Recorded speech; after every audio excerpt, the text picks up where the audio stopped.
Terima kasih teman-teman atas waktunya untuk hari ini untuk hadir di acara diseminasi budaya positif. Salam Guru Penggerak. Perkenalkan, saya Nilum Mary Adani, calon guru penggerak angkatan 11 Kabupaten Tabanan, Bali. Nah, sebelum acara diseminasi ini dimulai, mari kita senyum selama 30 detik. Oke, terima kasih. Jadi semuanya sudah senyum ya. Oke. Nah, sebelum itu juga mari kita melakukan kesepakatan forum diseminasi, yaitu yang pertama, peserta aktif dalam kegiatan. Kedua, menghormati pembicara dan peserta lain. Yang ketiga, etika berbicara. Yang keempat, peserta tetap di dalam ruang sampai selesai kegiatan. Dari kesepakatan forum diseminasi ini, apakah bisa disepakati? Ya, oke, Bapak. Kesepakatan forum ini sudah bagus, tapi tambahkan lagi satu beberapa. Oh ya. Ini pertama kali ya. Jadi mohon izin yang edit dulu sebentar. Jadi yang pertama berdoa.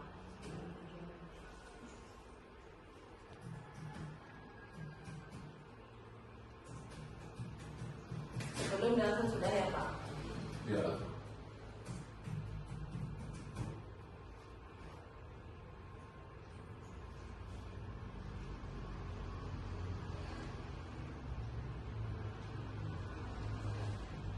Nah baik, terima kasih Bapak atas penambahan dari kesepakatannya. Jadi teman-teman, sebelum acara ini dimulai, izinkan saya untuk memimpin doa sebentar agar acara diseminasi ini berjalan dengan lancar.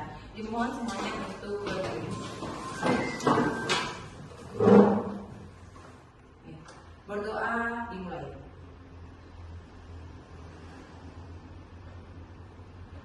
Berdoa selesai. Oke, dipersilakan untuk duduk kembali.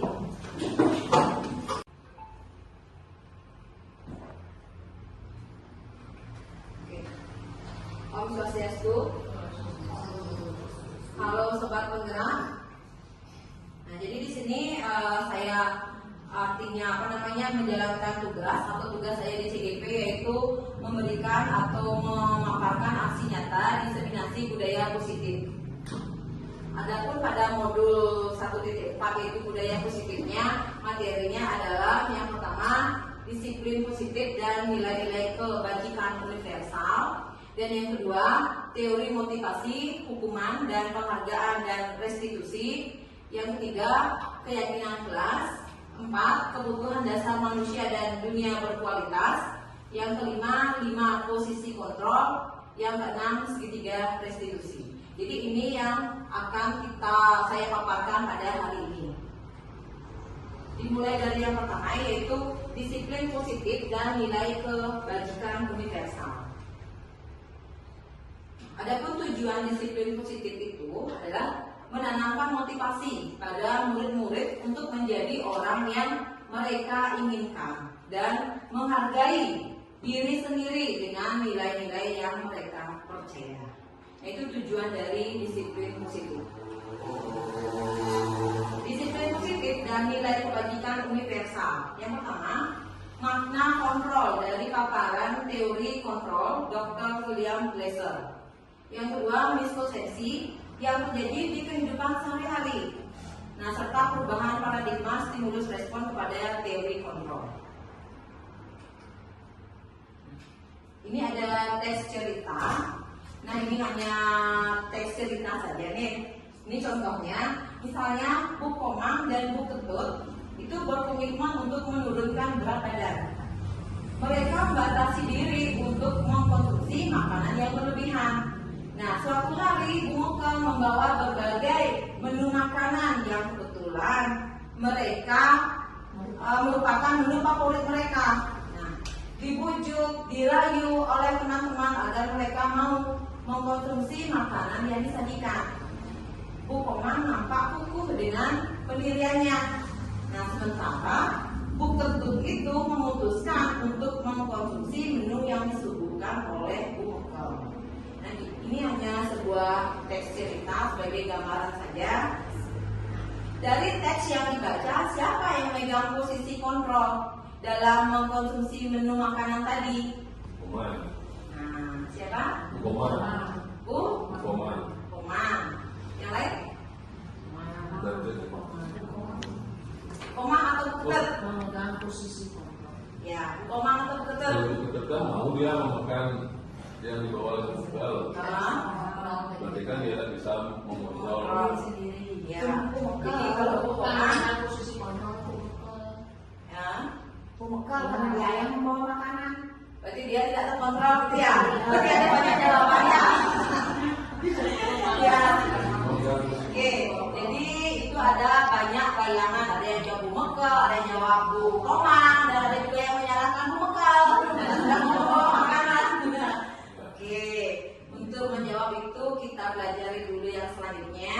Nah, teori kontrol dari William Glasser. Nah, di sini adalah psikiater dan pendidik yaitu Dr. William Glasser dalam kontrol teori yang dinamakan choice theory meluruskan beberapa miskonsepsi tentang makna kontrol.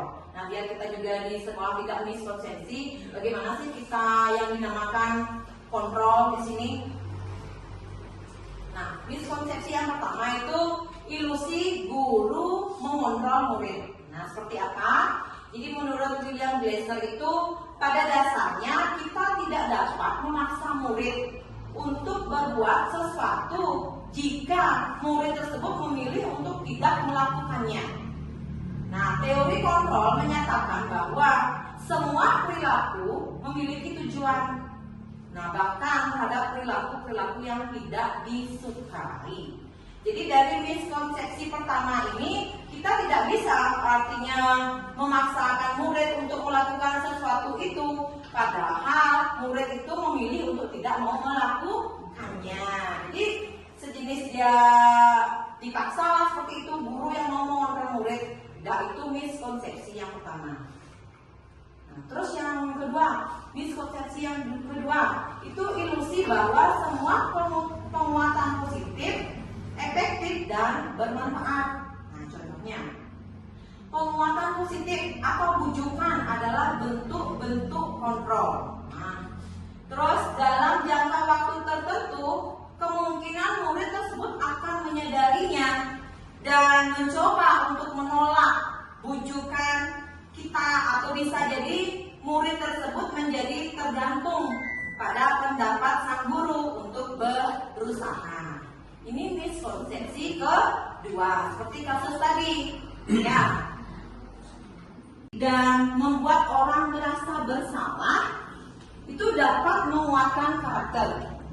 Nah, menggunakan kritik dan rasa bersalah untuk mengontrol murid menuju pada identitas gagal. Mereka belajar untuk merasa buruk tentang diri mereka. Ini merupakan miskonsepsi ketiga, di mana ilusi bahwa kritik dan membuat orang merasa bersalah itu dapat menguatkan karakter. Jadi belum tentu. Oke. Lanjut, miskonsepsi yang keempat, ilusi bahwa orang dewasa memiliki hak untuk memaksa. Nah, banyak orang dewasa yang percaya bahwa mereka memiliki tanggung jawab untuk membuat murid-murid berbuat hal-hal tertentu. Nah, apapun yang dilakukan dapat diterima selama ada sebuah kemajuan berdasarkan sebuah pengukuran kinerja. Pada saat itu pula orang dewasa akan menyadari bahwa perilaku memaksa tidak akan efektif untuk jangka waktu panjang dan sebuah hubungan permusuhan akan terbentuk. Jadi di sini miskonsepsi keempat yaitu orang dewasa itu memiliki hak untuk memaksa. Jadi itu merupakan miskonsepsi. Nah, bagaimana seseorang bisa dirubah dari paradigma stimulus respon kepada pendekatan teori kontrol? Nah, di sini Stephen R. Covey mengatakan bahwa bila kita ingin membuat kemajuan perlahan, sedikit ubahlah sikap atau perilaku Anda. Namun, Bila kita ingin memperbaiki cara-cara utama kita, maka kita perlu mengubah kerangka acuan kita. Ubahlah bagaimana Anda melihat dunia, bagaimana Anda berpikir tentang manusia. Ubahlah paradigma Anda, skema pemahaman dan penjelasan aspek-aspek tertentu tentang realitas. Jadi itu menurut Stephen R. Covey. Berbeda. Karena belajar tentang disiplin positif tidak harus dengan memberi hukuman. Justru itu adalah salah satu alternatif terakhir dan bila perlu tidak digunakan sama sekali. Jadi itu beda sekali. Beda sekali, disiplin itu bukan hukuman. Jadi bagaimana disiplin menurut KHD atau Ki Hajar Dewantara? Ki Hajar Dewantara itu menyatakan bahwa di mana ada kemerdekaan, disitulah harus ada disiplin yang kuat.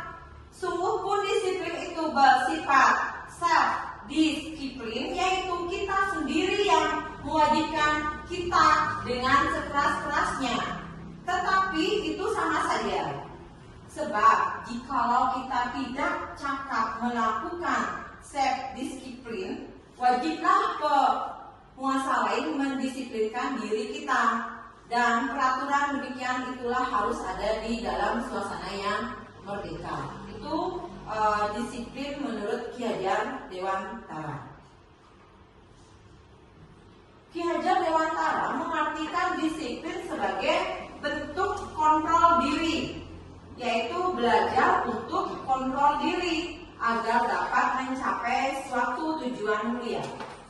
Tujuan mulia di sini yaitu mengacu pada nilai-nilai atau prinsip-prinsip mulia yang dianut seseorang. Kita namakan nilai-nilai tersebut sebagai nilai-nilai kebajikan atau virtus yang universal. Jadi nilai-nilai kebajikan universal. Di sini kita sudah mengenal 6 karakter dalam profil belajar Pancasila. Yang pertama, beriman, bertakwa kepada Tuhan Yang Maha Esa dan berakhlak mulia. Kedua, mandiri. Ketiga, berkebinekaan global. Keempat, berotak royong. Kelima, kreatif. Keenam, bernalar kritis. Nah, kita juga sering artinya menerapkan ini memberikan siswa ice breaking tentang profil belajar Pancasila. Jadi ini merupakan 6 karakter profil belajar Pancasila. Selanjutnya, teori motivasi, hukuman dan penghargaan dan restitusi. 3 motivasi perilaku manusia. Yang pertama, untuk menghindari ketidaknyamanan atau hukuman. Yang kedua, untuk mendapatkan imbalan atau penghargaan dari orang lain. Ketiga, untuk menjadi orang yang mereka inginkan dan menghargai diri sendiri dengan nilai-nilai yang mereka percaya. Ini merupakan 3 motivasi perilaku manusia. Yang pertama itu untuk menghindari ketidaknyamanan atau hukuman. Motivasi ini bersifat eksternal, ya. Jadi ini adalah tingkat terendah, jadi yang paling rendah dari ketiga motivasi perilaku yang tadi yang sebutkan. Biasanya orang yang memotivasi perilakunya untuk menghindari hukuman atau ketidaknyamanan. Jadi ini yang paling di bawah dari ketiga motivasi perilaku manusia. Yang kedua, untuk mendapatkan imbalan atau penghargaan dari orang lain. Motivasi ini bersifat eksternal juga. Satu tingkat di atas motivasi yang tadi. Jadi di atasnya lagi satu tingkat. Di sini orang berperilaku untuk mendapatkan imbalan atau penghargaan dari orang lain. Ini yang ketiga, untuk menjadi orang yang mereka inginkan dan menghargai diri sendiri dengan nilai-nilai yang mereka percaya. Ini motivasi yang akan membuat seseorang memiliki disiplin positif. Jadi dari 3 motivasi perilaku manusia itu, jadi motivasi inilah yang akan membuat seseorang itu memiliki disiplin positif. Berarti kamu sekarang membersihkan kamar mandi, itu kan kita yang berikan kan, guru. Jadi itu salah. Jadi posisi kita sebagai manajer ini, ya apa sih yang kita yakini di kelas, bukan tidak terlambat mengerjakan tugas atau mengumpulkan tugas. Misalnya kan itu yang keyakinan kelas yang dia langgar. Keyakinan kelas mana sih yang kamu langgar? Itu dulu kita tanya kepada siswa tersebut. Oh ya Bu, saya melanggar keyakinan kelas, yaitu tidak mengerjakan tugas atau tidak mengumpulkan tugas tepat waktu. Kan masuk akal itu seperti itu. Oh ya, kalau kamu sudah melanggar keyakinan kelas kita, nah apa yang bagaimana cara memecahkan masalah ini? Itu misalnya, ya Bu, saya mau mengerjakan tugas tambahan, saya mau mengerjakannya di luar. Dia, si murid itu yang mau mengerjakan tugas di luar, berarti nggak apa-apa, itu bukan hukuman, karena dia yang mau minta. Misalnya saya mau bersihkan WC-nya, nanti mau dijak istirahat, boleh, itu bukan hukuman. Ya, contohnya lagi, pas dapat pelajaran PJOK. Misalnya dia terlambat, pas dapat pelajaran PJOK, kamu kuliner lapangan 5 kali. Nah, itu termasuk hukuman atau konsekuensi? Kalau yang menyuruh gurunya hukuman. Kalau Guru PJOK-nya yang menyuruh untuk lari di lapangan selama 5 kali. Hukuman. Yang lainnya? Hukuman. Kecuali kesepakatan si murid mau melakukan itu karena merasa bersalah, tidak melakukan yang lain, dengan menerima itu ya pasti sebagai manajer. Jadi beda-beda kan pendapatnya, karena di sini kita berbicara tentang guru PJOK yang memberikan untuk lari siswa itu selama 5 kali di lapangan. Oh, siswa dalam hal pelajaran. Ya. Berarti ya bukan hukuman itu. Ya bukan hukuman kan? Ya, beda dengan guru lain. Ya, beda dengan Guru lain. Guru piket misalnya. Dia datang terlambat dan dia disuruh lari 5 kali di lapangan. Berarti itu baru merupakan hukuman. Jadi bisa dibedakan sekarang ya. Bisa dibedakan ya. Jadi mulai sekarang kita sudah bisa membedakan bagaimana yang namanya hukuman, yang mana namanya konsekuensi, dan yang mana namanya restitusi. Ya, kita seperti itu kita bedakan. Kalau kita yang berikan hukuman kepada siswa yang melakukan kesalahan, itu namanya kita memberikan hukuman. Kalau siswanya yang sendiri memberikan solusi untuk permasalahannya sendiri, nah berarti itu sudah termasuk restitusi. Oke, nanti bisa kita bedakan perlahan. Kita di sekolah nanti perlahan menerapkan di masing-masing kelas. Ini juga berlaku bukan hanya untuk wali kelas, untuk guru mata pelajaran dan maupun ibu TU juga nanti bisa menerapkan bagaimana kita berbicara dengan murid. Terus, seorang manajer akan bersalah telah mengecewakan bapak ibu gurunya. Murid akan merasa menjadi orang yang gagal dan tidak sanggup membahagiakan orang lain. Nah, itu yang dirasakan hasil dari membuat rasa bersalah tersebut.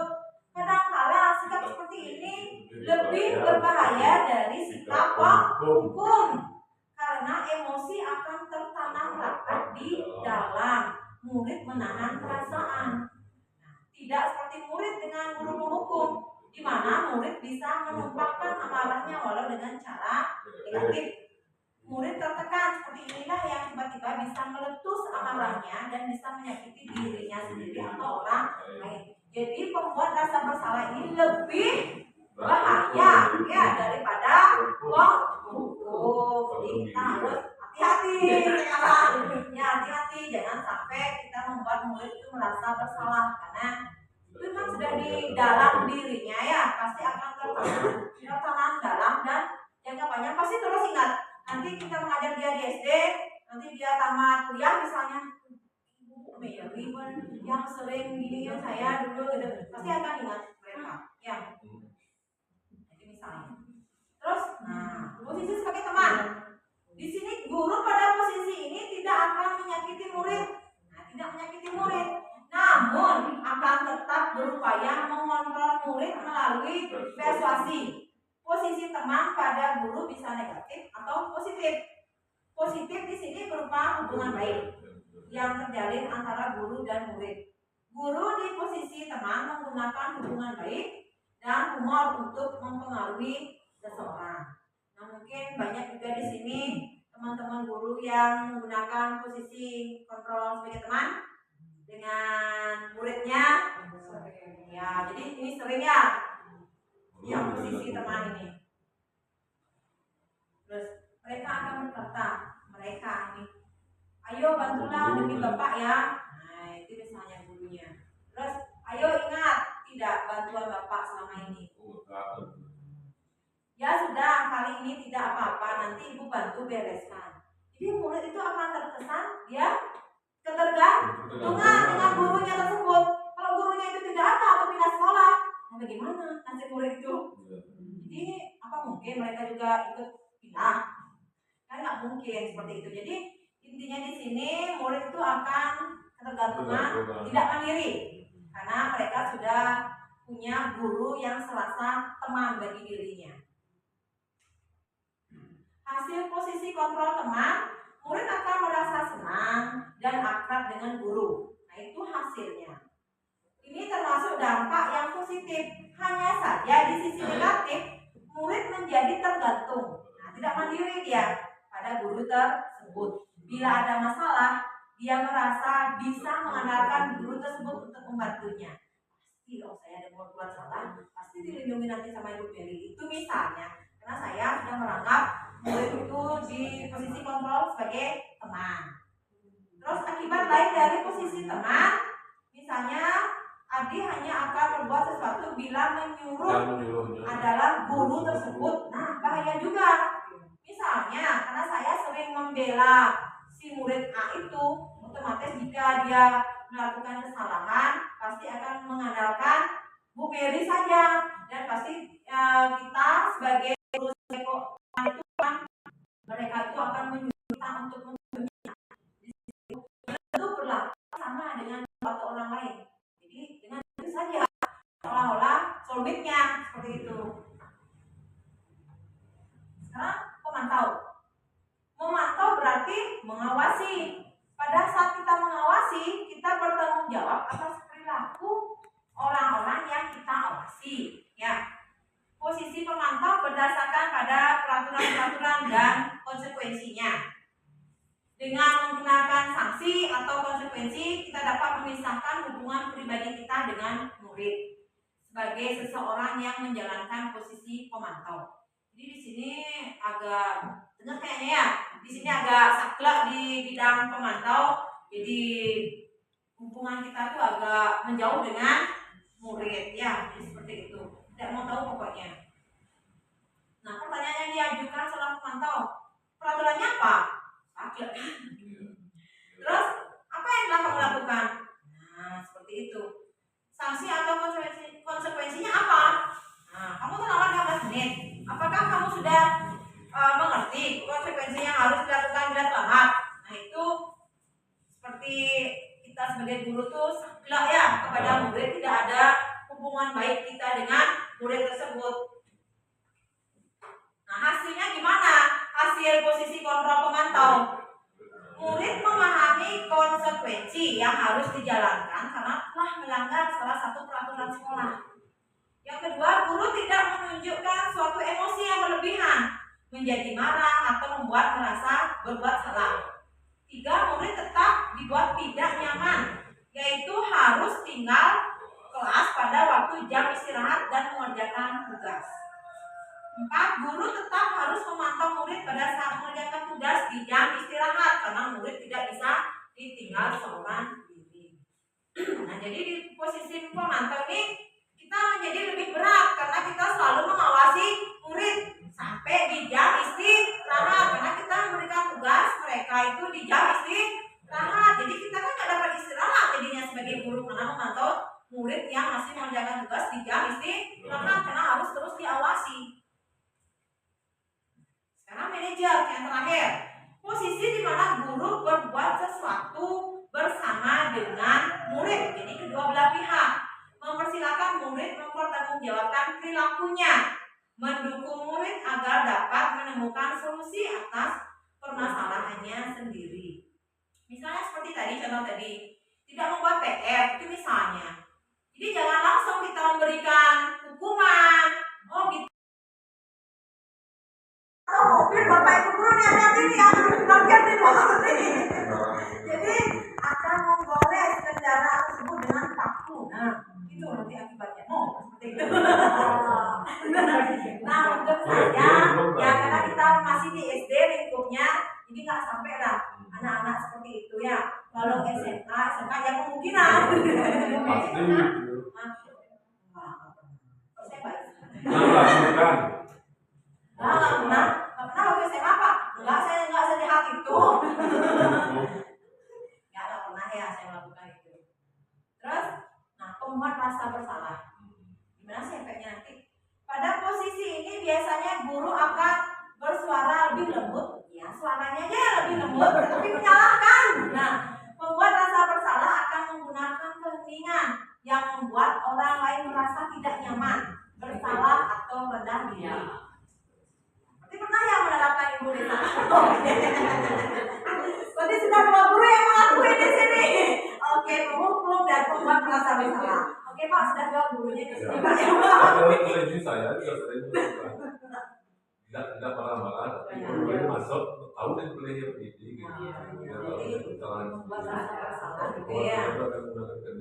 Iya. Kita lembut kasih taunya, tapi murid itu merasa bersalah dengan apa yang kita kasih tahu. Lembut aja, nggak semuanya saya galang ngomongnya. Nah itu ya. Kata-katanya seperti apa? Kata-kata yang keluar dengan lembut. Nah, seperti ini. Ibu sangat kecewa. Halus sekali ya murid saya. Ibu tuh sangat kecewa, tapi isi kecewa. Nah itu dah yang membuat murid itu merasa bersalah pada dirinya sendiri. Nah terus lanjut. Berapa kali Bapak harus memberitahu kamu ya? Rasa bersalah kan dirinya murid itu? Ya. Terus gimana coba? Kalau orang tua kamu tahu kamu berbuat begini, nah dia ngejar murid ini, ya tambah gini dia, tambah nggak berani pulang, ya nggak? Coba kalau kita sebagai posisi murid, kita yang digitukan oleh guru kita, otomatis kita akan merasa, gimana nanti saya di rumah ya? Apakah saya dimarahin nanti sampai rumah ya? Saya gitu, karena kebetulan orang tua saya, terutama bapak saya juga galak, ya galak. Kalau nggak dapat nilai bagus, ulangan, ya pasti udah sampai rumah pantat saya di gini. Itu pengalaman saya. Tapi berkat itu juga ada rasa gini apa namanya? Mungkin beda ya. Yang murid yang sekarang dengan murid yang dulu beda soalnya. Oke, selanjutnya Adi, misalnya ini nama muridnya Adi ya, nggak harus nggak sih Adi aja. Ini Adi, kamu ini bagaimana ya? Kamu sudah berjanji dengan ibu tidak akan terlambat lagi. Kamu kenapa ya? Emang sekali mengecewakan. Ibu benar-benar kecewa sekali. Nah mungkin siapa yang pernah? Bukan mungkin pernah begini ya? Belum ya. Jadi jangan sampai kita membuat murid itu merasa. Kecuali muridnya swasta mungkin. Oh. Wayan, kamu itu gimana ya? Oke. Kita lanjut ke 5 kebutuhan dasar manusia. Yang merupakan 5 kebutuhan dasar manusia itu yang pertama adalah bertahan hidup. Ya, jadi bertahan hidup. Setelah itu kasih sayang dan rasa diterima. Setelah itu kekuasaan. Dan yang keempat kebebasan. Yang kelima adalah kesenangan. Jadi ini 5 kebutuhan dasar manusia. Nah, bertahan hidup. Kebutuhan yang bersifat fisiologis untuk bertahan hidup, misalnya kesehatan, rumah, makanan. Nah, jadi komponen psikologis dalam kebutuhan ini meliputi kebutuhan akan perasaan aman. Ini di bertahan hidup. Ini merupakan kebutuhan yang pertama. Yang kedua, kasih sayang dan rasa diterima. Ini merupakan kebutuhan psikologis, kebutuhan untuk disayangi dan diterima, meliputi akan hubungan dan koneksi sosial. Memberi dan menerima kasih sayang dan kebutuhan menjadi bagian suatu kelompok. Yang ketiga, kebebasan. Kebutuhan akan kemandirian serta memiliki pilihan. Anak-anak dengan kebutuhan kebebasan yang tinggi menginginkan pilihan, suka mencoba-coba, senang mencoba hal baru dan menarik. Itu kebebasan. Terus yang keempat, kesenangan. Kebutuhan untuk mencari kesenangan, bermain dan tertawa. Anak-anak dengan kebutuhan dasar kesenangan tinggi biasanya menikmati apa yang dilakukan. Seperti kita kalau sudah senang, pasti kita akan menikmati apa yang kita lakukan. Nah, yang terakhir, penguasaan. Kebutuhan ini berhubungan dengan kekuatan untuk mencapai sesuatu. Kebutuhan ini meliputi keinginan untuk dianggap berharga, kompeten, diakui dan dihormati. Itu merupakan 5 kebutuhan.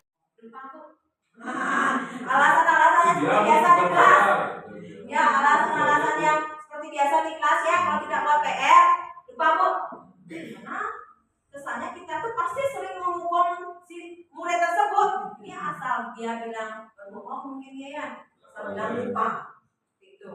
Terus membuat rasa bersalah, menyembunyikan atau menyangkal, berbohong. Nah, itu juga termasuk di pembuat rasa bersalah.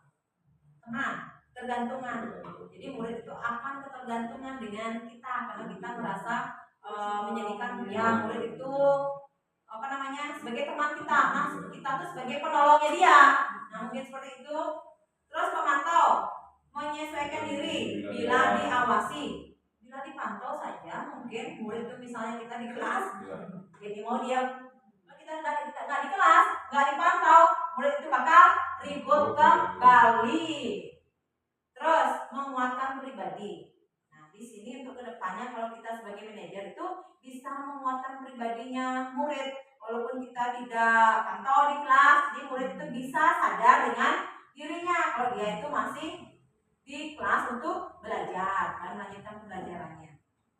Terus kaitan dengan dunia berkualitas. Di penghukum, murid meletakkan guru di luar dunia berkualitas. Membuat merasa bersalah, murid meletakkan guru di dalam dunia berkualitas. Di teman, murid meletakkan guru di sebagai orang yang sangat penting di dunia berkualitas. Pemantau, murid meletakkan guru, peraturan dan hukum di dunia berkualitas.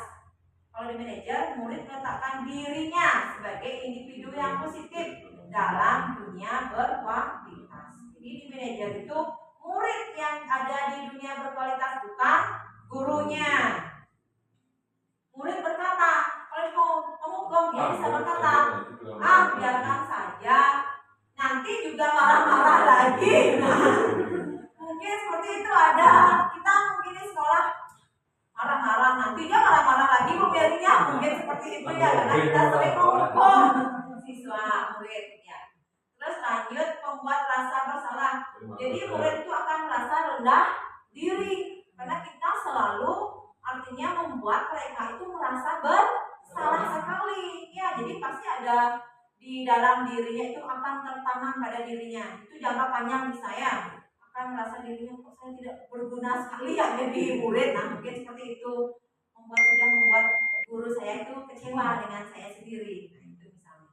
Kalau teman lemah, tidak mandiri, tergantung. Jadi murid itu akan lemah. Nah, akan tidak mandiri karena sudah dirangkul oleh gurunya tersebut karena sudah sering dibela seperti itu karena sudah seperti teman sendiri. Nah, itu jadi dia tidak akan bisa mandiri. Terus pemantau menitik beratkan pada sanksi atau hadiah untuk dirinya. Jadi sini agak saklek ya kalau di pemantau ini. Terus manajer mengevaluasi diri, bagaimana cara memperbaiki manager. Jadi dia bisa mengevaluasi dirinya, memperbaiki bagaimana sih caranya agar saya tidak seperti itu lagi. Nah, jadi siswa itu akan sadar dengan sendirinya. Ini dia yang sering menerapkan. Ini penghukum. Seorang penghukum bisa menggunakan hukuman fisik maupun verbal. Orang-orang yang menjalankan posisi penghukum senantiasa mengatakan bahwa sekolah memerlukan sistem atau alat yang lebih menekankan murid-murid lebih dalam lagi. Nah, itu di penghukum. Guru-guru yang menerapkan posisi penghukum akan berkata, patuhi aturan saya atau mas. Seperti itu. Kalau di penghukum, kenapa melihatnya ke sini ya? Banyak kasus. Oh, banyak kasus. Ini juga Yang banyak kasus rekan-rekan. Yang mungkin dari pemaparan ini nanti para gurunya bisa sadar ya. Bisa sadar dan bisa menyadarkan diri. Terus yang kedua, kamu selalu saja salah. Nah, seperti itu. Oke. Yang ketiga, selalu, pasti selalu yang terakhir selesai. Nah, sudah mulai menyadari ya, sudah terbiasa.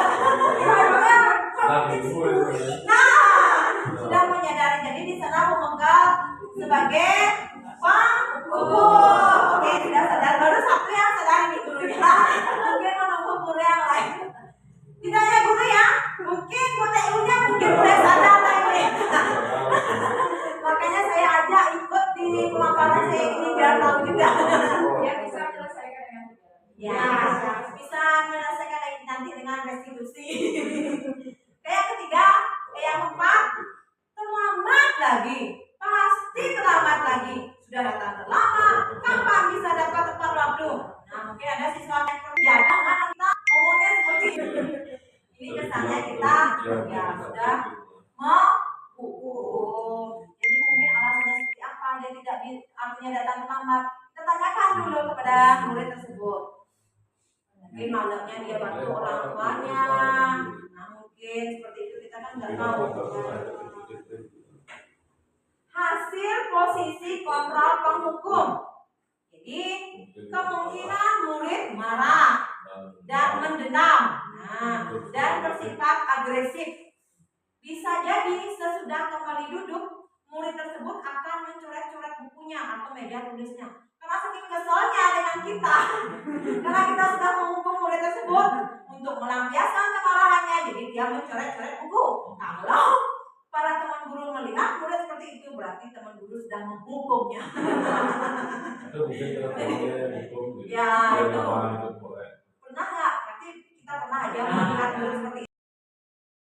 Di masing-masing pinggir, ya silakan. Yang di sana biar ada diajak bapaknya. Bagi dua saja. Oke, ya. Biar sama rata, ya. Biar sama rata. Oke. Ya.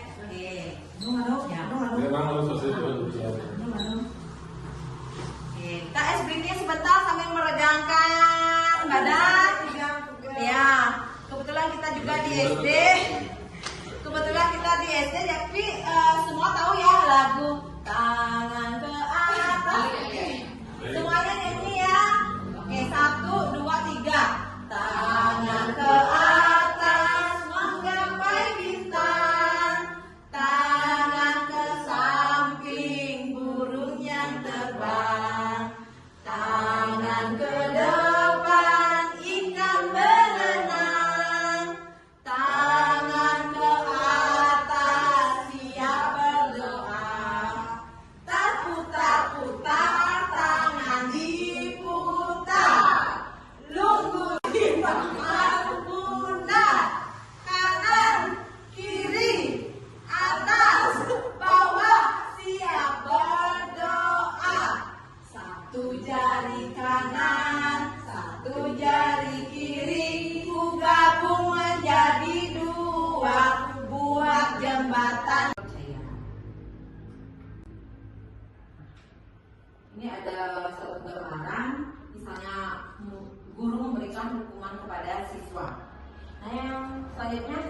hukuman. Hukuman bersifat tidak terencana atau tiba-tiba. Murid tidak tahu apa yang akan terjadi dan tidak dilibatkan. Hukuman bersifat satu arah dari pihak guru yang memberikan dan murid hanya menerima suatu hukuman tanpa melalui suatu kesepakatan atau pengarahan dari pihak guru, baik sebelum atau sesudahnya. Nah, jadi kita di sini pasti ada yang pernah memberikan hukuman seperti ini. Jadi kalau kita memberikan hukuman itu kan tanpa kita membuat kesepakatan dengan siswa, dengan murid. Ya, jadi dari kita aja yang menentukan hukuman apa yang secara tiba-tiba kita berikan kepada murid kita. Nah, itu namanya hukuman. Tidak peraturan kelas. Di mana bedanya? Keyakinan itu adalah nilai-nilai kebajikan universal yang disepakati secara tersirat maupun tersurat. Memahami arti sesungguhnya tentang peraturan atau kesepakatan, apa nilai kebajikan dari peraturan atau kesepakatan tersebut, serta apa tujuan utamanya. Keyakinan kelas lebih abstrak dibandingkan peraturan kelas. Terus berupa pernyataan-pernyataan universal dalam bentuk positif, tidak terlalu banyak, ya. Sesuatu yang dapat diterapkan. Nah, ini merupakan keyakinan kelas. Nah, misalnya di sini peraturan, apa sih nilai kebajikan yang dituju? Misalnya nilai kebajikan itu menghormati, bertanggung jawab, disiplin, seperti itu. Misalnya peraturan pertama, kembalikan barang pada tempatnya. Apa nilai kebajikan yang dituju? Apa kira-kira? Kembalikan barang ke tempatnya. Nilai kebalikannya satu kedisiplinan. Disiplin. Selanjutnya apa namanya itu? Gampang mengambil kembali sesuatu yang barang tersebut. Berarti di sini disiplin ya. Ya, disiplin. Oke, terus dilarang mengganggu orang lain. Kenyamanan, ketertiban. Menghormati orang lain juga bisa. Saya hadir di sekolah 15 menit sebelum pembelajaran dimulai. Disiplin. Dilarang melakukan kekerasan. Bullying. Nyamanan. Terus dilarang menggunakan narkoba. Kesehatan. Ya, kesehatan ya. Terus bergantian atau menunggu giliran. Dilarang merokok. Kesehatan. Oke. Ya, kita lihat. Oke. Ya, ini juga termasuk tanggung jawab juga bisa. Jadi kembalikan barang pada tempatnya itu nilai kebajikannya tanggung jawab. Terus dilarang mengganggu orang lain, menghormati orang lain. Hadir di sekolah 15 menit sebelum pembelajaran dimulai, disiplin. Dilarang melakukan kekerasan, keselamatan. Dilarang menggunakan narkoba, kesehatan. Bergantian atau menunggu giliran, ya bisa menghormati orang lain. Dilarang merokok, kesehatan. Jadi sejenis ini nanti keyakinan kelas yang kita buat di masing-masing kelas. Prosedur pembentukan keyakinan sekolah atau kelas. Yang pertama, mempersilahkan warga sekolah atau murid-murid di sekolah atau kelas untuk mencurahkan pendapat tentang peraturan yang perlu disepakati di sekolah atau kelas. Yang kedua, mencatat semua masukan. Yang ketiga, menyusun keyakinan sekolah atau kelas. 4. Meninjau kembali daftar curah pendapat yang sudah dicatat. Yang kelima, meninjau ulang keyakinan sekolah atau kelas. 6. Menyetujui dan menandatangani keyakinan sekolah atau kelas. 7. Keyakinan sekolah atau kelas ditempel di tempat yang mudah dilihat. Nah, ini prosedur pembuatan keyakinan sekolah atau kelas. Jadi kita mengumpulkan, misalnya kita membuat keyakinan kelas. Jadi kita mengumpulkan siswa, murid di kelas. Jadi semuanya kita kumpulkan. Jadi biarkan masing-masing murid itu mencurahkan pendapatnya. Misalnya kita siapkan dengan keynote yang nanti bisa ditempelkan oleh murid di papan. Jadi masing-masing murid itu ke depan nanti menempelkan itu keynote-nya. Jadi mencatat semua masukan dari murid, apapun pendapat mereka, apapun ini kan kesepakatan yang kita buat dengan murid dan guru. Jadi antara dua pihak itu harus tahu dan harus sepakat. Sepakat nggak seperti itu? Nah kalau emang sepakat ya disepakati. Jadi mencatat semua masukan itu, setelah itu menyusun keyakinan kelas. Nah ditinjau kembali daftar curah pendapat itu apakah semua murid sepakat. Kalau tidak sepakat semua muridnya jangan dipakai itu. Nah, terus meninjau ulang keyakinan kelas dan menyetujui. Jadi ditandatangani misalnya oleh wali atau wali dan ketua kelas. Itu misalnya sebagai bukti bahwa kita sudah membuat keyakinan kelas. Dan keyakinan kelas itu bisa dipakai setahun itu misalnya. Berbeda dengan kesepakatan kelas. Kalau kesepakatan kelas itu bisa dipakai setiap guru yang mau mengajar ke kelas itu beda-beda kesepakatan kelasnya. Nih, tidak harus itu saja. Jadi setiap mengajar masing-masing guru tuh punya kesepakatan kelas. Gimana sih kesepakatan kelasnya? Tidak boleh ribut, tidak boleh keluar izin untuk ke kamar mandi. Itu misalnya kesepakatan kelas masing-masing guru. Kalau misalnya keyakinan kelas itu misalnya mengerjakan piket tepat waktu, hadir tepat waktu, itu misalnya tergantung masing-masing wali untuk membuat keyakinan kelas. Misalnya berarti dia sudah tahu konsekuensinya apa, ya, jadi sudah tertulis gitu. Jadi itu bedanya. Nah, lanjut, sekarang restitusi. Restitusi itu adalah proses menciptakan kondisi murid untuk memperbaiki kesalahan mereka, sehingga mereka bisa kembali pada kelompok mereka dengan karakter yang lebih kuat. Jadi bedanya hukuman, konsekuensi dengan restitusi itu. Jadi kalau di sini restitusi ini, misalnya seorang siswa itu membuat suatu kesalahan, misalnya dia datang terlambat. Jadi kita tidak boleh artinya memberikan hukuman atau konsekuensi seperti itu. Jadi kita ajak siswa itu, artinya apakah dia ada melanggar keyakinan kelas misalnya atau keyakinan sekolah. Nah kita minta kepada siswa itu atau murid itu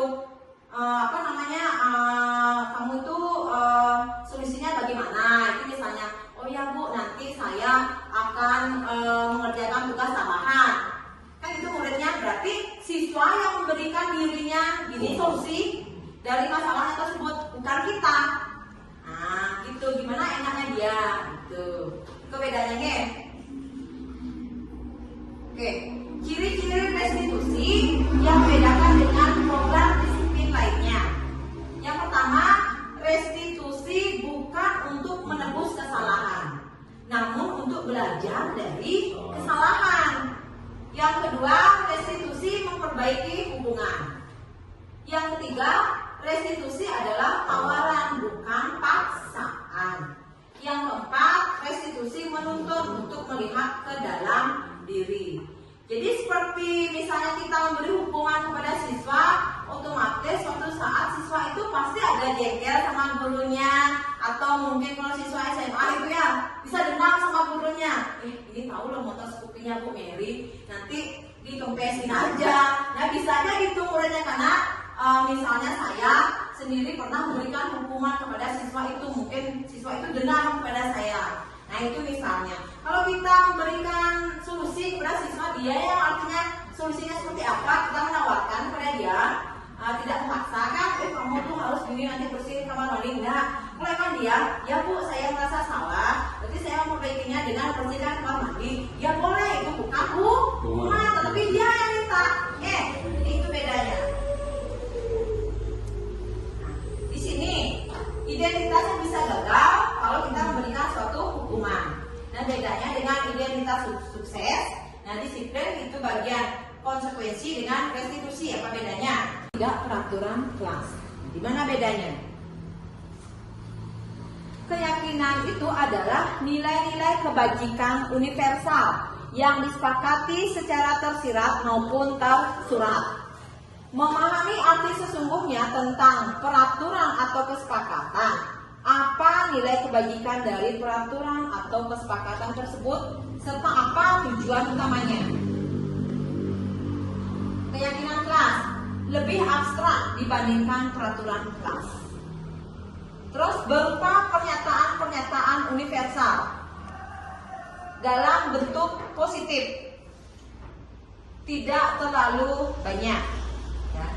Sesuatu yang dapat diterapkan. Nah, ini merupakan keyakinan kelas. Nah, misalnya di sini peraturan, apa sih nilai kebajikan yang dituju? Misalnya nilai kebajikan itu menghormati, bertanggung jawab, disiplin, seperti itu. Misalnya peraturan pertama, kembalikan barang pada tempatnya. Apa nilai kebajikan yang dituju? Apa kira-kira? Kembalikan barang ke tempatnya. Nilai kebalikannya Disiplin. kedisiplinan. Disiplin. Nah, selanjutnya apa namanya itu? Gampang mengambil kembali sesuatu yang barang tersebut. Berarti di sini disiplin ya. Ya, disiplin. Oke, terus dilarang mengganggu orang lain. Kenyamanan, ketertiban. Menghormati orang lain juga bisa. Saya hadir di sekolah 15 menit sebelum pembelajaran dimulai. Disiplin. Dilarang melakukan kekerasan. Bullying, Nyamanan. Terus dilarang menggunakan narkoba. kesehatan, Ya, kesehatan ya. Terus bergantian atau menunggu giliran. disiplin, Dilarang merokok. kesehatan, Kesehatan. Oke. Ya, kita lihat. Oke. Ya, ini juga termasuk tanggung jawab juga bisa. Jadi kembalikan barang pada tempatnya itu nilai kebajikannya tanggung jawab. Terus dilarang mengganggu orang lain, menghormati orang lain. Hadir di sekolah 15 menit sebelum pembelajaran dimulai, disiplin. Dilarang melakukan kekerasan, keselamatan. Dilarang menggunakan narkoba, kesehatan. Bergantian atau menunggu giliran, ya bisa menghormati orang lain. Dilarang merokok, kesehatan. Jadi sejenis ini nanti keyakinan kelas yang kita buat di masing-masing kelas. Prosedur pembentukan keyakinan sekolah atau kelas. Yang pertama, mempersilahkan warga sekolah atau murid-murid di sekolah atau kelas untuk mencurahkan pendapat tentang peraturan yang perlu disepakati di sekolah atau kelas. Yang kedua, mencatat semua masukan. Yang ketiga, menyusun keyakinan sekolah atau kelas. 4. Meninjau kembali daftar curah pendapat yang sudah dicatat. Yang kelima, meninjau ulang keyakinan sekolah atau kelas. 6. Menyetujui dan menandatangani keyakinan sekolah atau kelas. 7. Keyakinan sekolah atau kelas ditempel di tempat yang mudah dilihat. Nah, ini prosedur pembuatan keyakinan sekolah atau kelas. Jadi kita mengumpulkan, misalnya kita membuat keyakinan kelas. Jadi kita mengumpulkan siswa, murid di kelas. Jadi semuanya kita kumpulkan. Jadi biarkan masing-masing murid itu mencurahkan pendapatnya. Misalnya kita siapkan dengan sticky note yang nanti bisa ditempelkan oleh murid di papan. Jadi masing-masing murid itu ke depan nanti menempelkan itu sticky note-nya.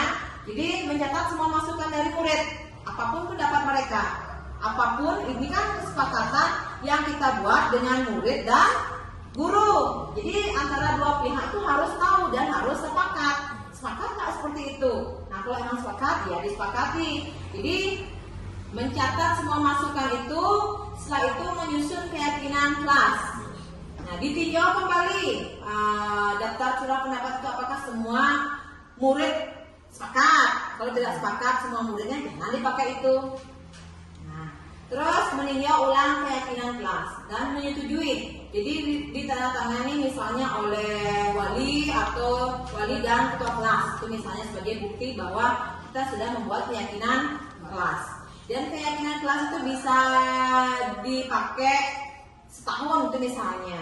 Berbeda dengan kesepakatan kelas.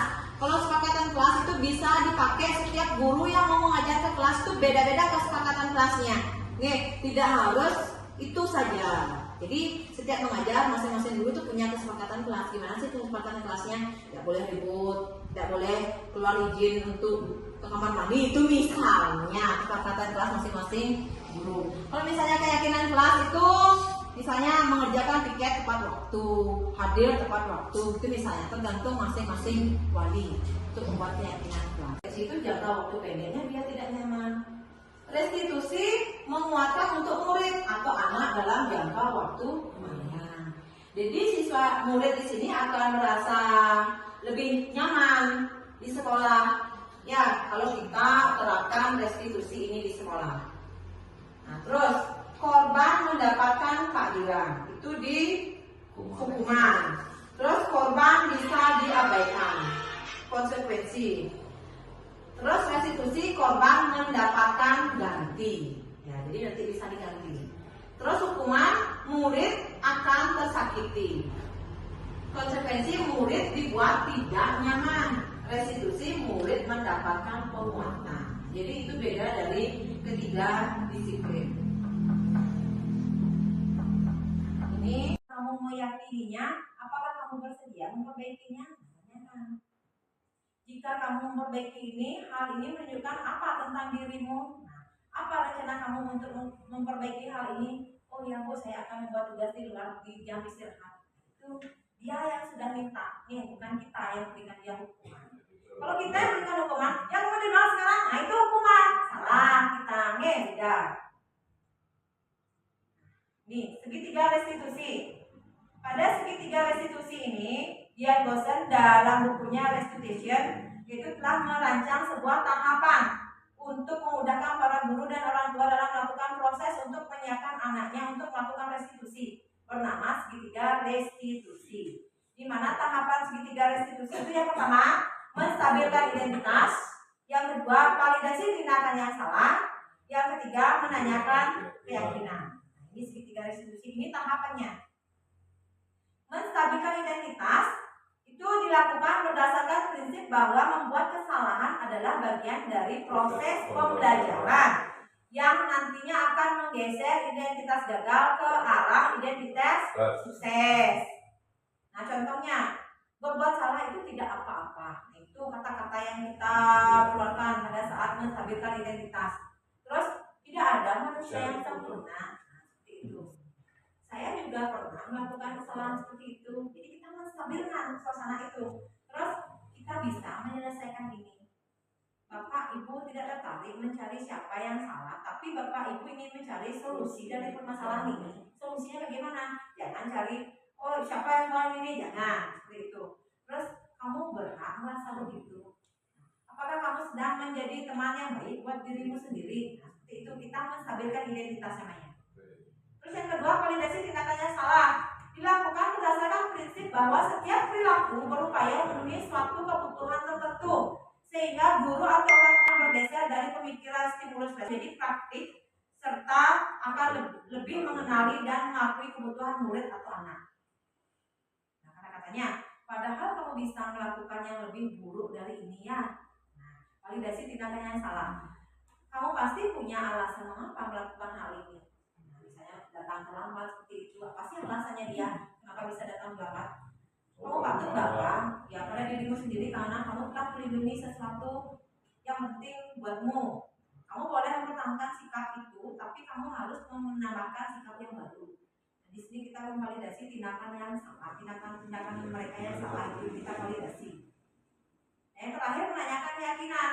Menanyakan keyakinan dilakukan dengan memberi pertanyaan-pertanyaan bermakna kepada murid atau anak untuk memunculkan motivasi secara intrinsik sehingga mampu mengaitkan keyakinannya dengan tindakan yang salah. Jadi motivasi intrinsik dari dalam dirinya, bukan ekstrinsik.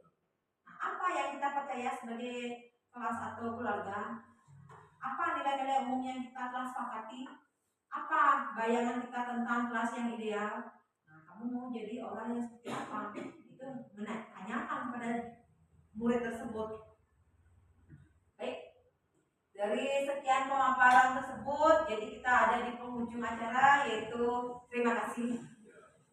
Oke, pemaparan budaya positif yang pada hari ini, dan saya minta maaf juga jika ada kata-kata yang saya sengaja maupun tidak sengaja pada pemaparan tiang kali ini, dan yang minta maaf juga jika ada kekurangan pada pemaparan tiang pada hari ini, dan akhir kata yang ucapkan terima kasih dan semoga nanti bergerak dan menggerakkan. Jadi untuk terakhir sesi berdoa agar nanti acaranya bisa terselesaikan dengan baik. Jadi mohon berdiri sebentar. Berdoa dimulai. Berdoa selesai. Oke, silakan duduk kembali. Ya. Nah, saya minta untuk foto sebentarnya di depan. Ini materinya loh.